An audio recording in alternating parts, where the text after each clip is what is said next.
Okay, as you may have been able to tell in the past, I've done most of my videos sitting down. The reason is I can't get really a proper height table, and this has allowed me.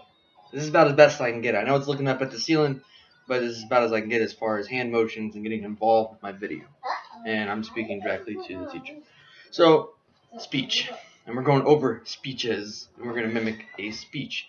Well, one of the greatest people I like to think that gives good speeches, and he did it on a play on words, and obviously the people who gave the speech were the actors, because it was Shakespeare. And we went over that. It mentioned something in the comment about Shakespeare, and I really respected Shakespeare because all of his plays were had a message or a point. It was a derivative it was trying to give in some shape or form, and he did very well on a play on words, and in his own way it was his speech to the people. So I'm going to recreate a not scene, but a speech given from one of his plays. And it was Lady Macbeth. And she spoke, "The raven himself is hoarse, that croaks the fatal entrance of Duncan. Under my battlements comes you spirits, that tend on mortal thoughts, unsex me here, and fill me from the crown to the toe to the top full of direst cruelty. Make thick my blood, stop the access and passage to remorse, that no compunctious visitings of nature of any kind shall shake my fell purpose, no keep but peace between the effect and it. Come to my woman's breasts, and take my milk for gow and murdering ministers whenever is your slightest substance. You wait on nature's mischief.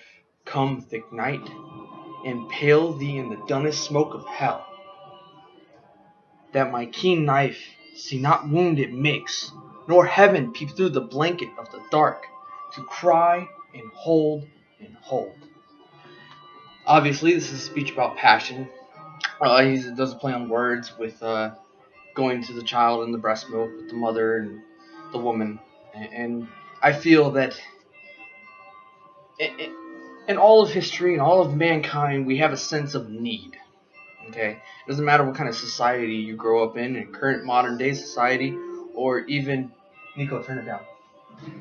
A modern day society, or even as a caveman, there was always this sense of need of food, need of shelter, need of, I guess you would say, companionship. How else were we populating back in caveman days? You know what I mean?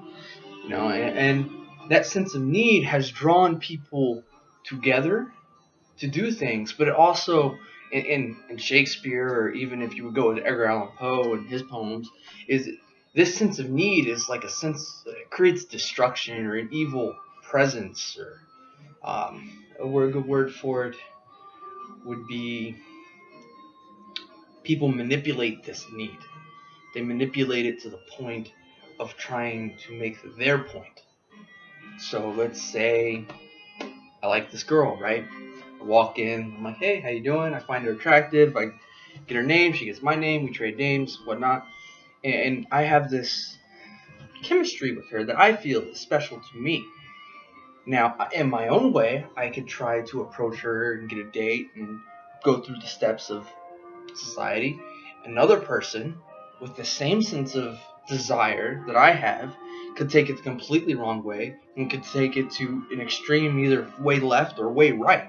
You could go way right and go as far as doing things illegal, or you can go way left and just buy too many flowers and cards and overwhelm the woman with passion, or not really passion would be the word, but overwhelm her with gifts and showering, and almost like you're compensating for something.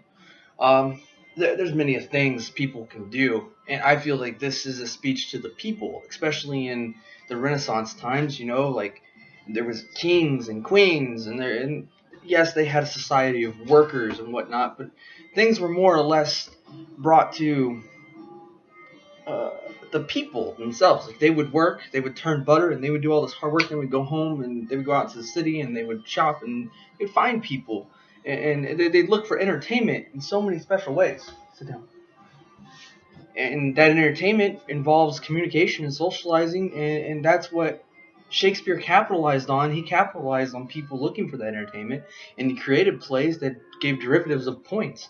Like with Romeo and Juliet, one family hating the other family, but two couples, that's just like two young children who are in love, but the families don't like the other child.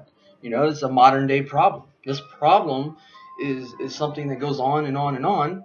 And Shakespeare's like, this is an opportunity to make a wonderful play on an existing problem that's been on and on and on. It's going on and on in today's society. It was going on and on way back then. It's something that has never changed, never will change. Sure, it was going on back at Adam and Eve. You know what I mean? And that's why I went over this speech. And this was very last minute and last second. But I hope I got my point across. I hope I did a good speech. I hope this angle wasn't too bad, but this is about the best I can get for full body movement. Thank you, and y'all have a good day.